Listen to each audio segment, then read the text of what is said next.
Hello, আমরা বাড়িতে চলে এসেছি আর হাঁপিয়ে গেছি কাজ করতে করতে। কারণ আজকে 29 তারিখ, মানে এই ভিডিওটা কবে যাবে জানি না, কবে দিতে পারবো তাও জানি না আমি।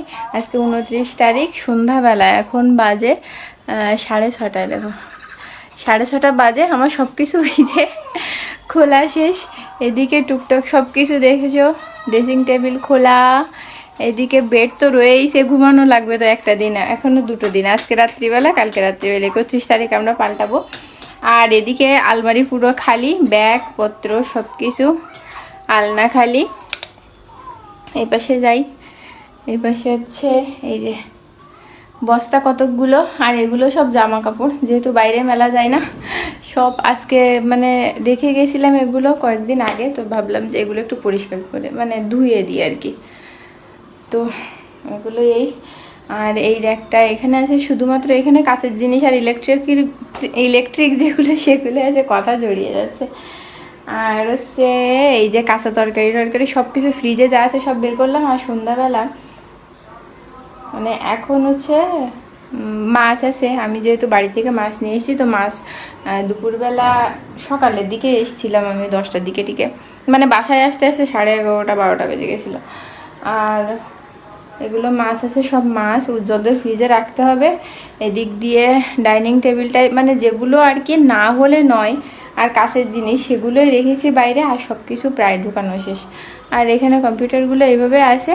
আর এই যে জামা কাপড় এখানে নাড়া, একটা বেডশিট বাকি আছে, সেটাকে কালকে ধোবো, আজকে ধোবো না, কালকে ধোবো। এখনও অনেক অনেক বাকি, এখনও অনেক গোছানো বাকি, মানে বাসা পাল্টাতে গেলে যে কী অবস্থা হয়ে যায়। ফ্রিজ খালি করতে হবে, ফ্রিজ আজকে রাত্রিবেলায় বন্ধ করতে হবে, 2 দিন বন্ধ না থাকলে হবে না, মানে 2 দিন কি, আজকে রাত্রিবেলা আর কালকে সারাদিনটা এইভাবে বন্ধ থাকবে। কালকে সন্ধ্যাবেলাও পাল্টাতে পারি। এখন গ্যাসে ভ্যান ঠিক করতে, দেখি কখন আসে, কি দিয়ে কী হয় সব কিছুই জানাবো। তো এই যে গুছাচ্ছি, আর একবার একটু দেখিয়ে দিয়ে দেখো, এখানে সব বস্তাপত্র বার করে রেখেছি। আর এই হচ্ছে জামা কাপড়, এগুলো তো আজকে না শুকালে হবে না, এখন শুকায়নি, শুকালেই এগুলোও ঢুকিয়ে নেব। এদিকে সব ব্যাগপত্র পলিথিন, মানে যেগুলো আর কি পলিথিনে রাখার মতো পলিথিনে রাখছি। এদিকে এটা সব তুলতে হবে, এই কাগজটা তুলবো, নিচে যেসব জিনিসপত্র আছে সব ঠিক করব, ফ্রিজের মাল বার করতে হবে, এখানে যত কাঁচের তারপরে সিরামিকের আছে সেগুলো বার করব। রান্নাঘরেরও ওরকম অবস্থা, রান্নাঘরে এখন যাচ্ছি না, থাক। কাঁচা তরকারি এখানে সব বস্তাবন্দি, এখানে সব ময়লা বেরিয়েছে, এগুলো এখনও অনেক ময়লা বের হবে, ওখানেও ময়লা আছে।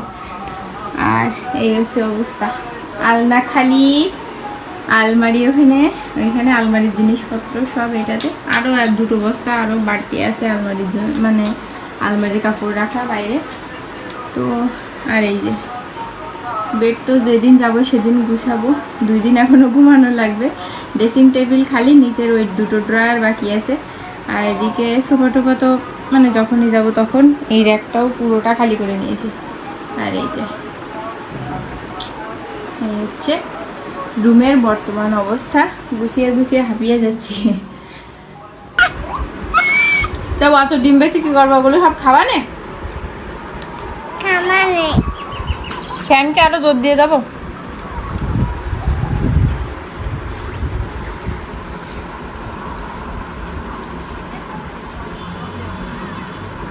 সব কিন্তু একবারে খাওয়া যাবে না, 3টের বেশি খাওয়া না, বুঝছো? 3টে। এত গুছানোর ফাঁকে ফাঁকে কী যে ভিডিও করছি নিজেও জানি না। এই মাছ ভাজাটুকু তুলেছিলাম রাত্রি, মানে বাড়ি থেকে যে মাছ নিয়ে এসেছিলাম সেটা দিয়ে তরকারি রান্না করলাম, তবে কোনো কিছুই তুলিনি জানো এই পর্যন্তই। হ্যালো, আজকে পরের দিন, তো কালকেই আমরা পাল্টাবো। আর প্রায় বলতে গেলে 80% গুছানো গাছানো শেষ। সেগুলোর ভিতরে শুধুমাত্র ফ্রিজের ভিতরে শুধুমাত্র আছে, সবজিগুলো আছে, মাছ টাছ বের করে অন্য ফ্রিজে ট্রান্সফার করা। আর যা দেখতে পাচ্ছি এই যে এগুলো তো যাওয়ার আগে খুলবো। আর সমস্যা হয়েছে, ভাবছিলাম যে কবে গ্যাস চলে যাবে, তো আজকে হঠাৎ করে গ্যাস চলে গেল। যাওয়ার কথা ছিল এখান থেকে কয়েকদিন আগে, তো আমরা তো বাসায় ছিলাম না, রান্না বান্না তেমন হয়নি, তাই জন্য আর গ্যাস যায়নি। তো আজকে দেখি যে গ্যাস বন্ধ হয়ে গেছে, একদিক দিয়ে ভালো হয়েছে, তাহলে গ্যাসে চুলো টুলো সব একবারে খুলে টুলে প্যাকেট করা যাবে। আর আমি এখন রাইস কুকারে রান্না করছি, তো কী রান্না করছি চলো দেখাই। বাসা পাল্টাতে যে এত ঝামেলা, তার ভিতরে দেখো গ্যাসটাও ফুরিয়ে গেল। তো যাই হোক, এখন রান্না করছি রাইস কুকারে। আর আজকে তো সকালবেলা এখন রাইস কুকারে রান্না করছি। আর কালকে যেহেতু বাসা পাল্টাবো, সেহেতু মানে এই আজকে সকাল দুপুর হয়ে যাবে, রাত্রিবেলা আবার কিছু একটা রান্না করতে হবে। আর কালকে একবারে ভর্তা টর্তা দিয়ে রান্না করে নিয়ে তারপরে নতুন বাসায় যাব। তো এখানে আমি মটর, পাতাকপি, তারপরে কুমড়ো এগুলো দিয়ে সুন্দর করে ভাজা করে নিয়েছি। রাইস কুকারে কিন্তু দারুণ ভাজা হয়েছে, সুন্দর। আর এখন এই যে ওটা নামিয়ে নিলাম টক রান্না করে। আর আমি এখানে নিয়ে নিলাম ভাত তরকারি সব কিছু। আর আমার মনে হয় কোথাও একটু ভুল হচ্ছে, আসলে 2-3 দিনের আগের ব্লগ তো আমার একদম মনে নেই। এটা মনে হয় দুপুরবেলায় রান্না করেছিলাম আমি, সেটা সেরকমই মনে হচ্ছে। সকালে ওই যে কাল মাছ ভাজা দেখালাম, ওই রান্নাটা কালকে করেছিলাম আর আজকে করলাম, আজকে দুপুরবেলা করলাম। এই সকালে ওই আগের তরকারিটা দিয়েই খেয়েছিলাম, আর সকালে করেছিলাম রুটি দেখে আমার মনে পড়লো। তারপরে তরমুজ এগুলো সব খেলাম। তো এখন দেরি করে দুপুরবেলা এসে মানে রান্না টান্না করে এখন খাচ্ছি, আর তারপরে গুছাচ্ছি। তো এই ব্লগটা এই পর্যন্তই রাখছি, হ্যাঁ।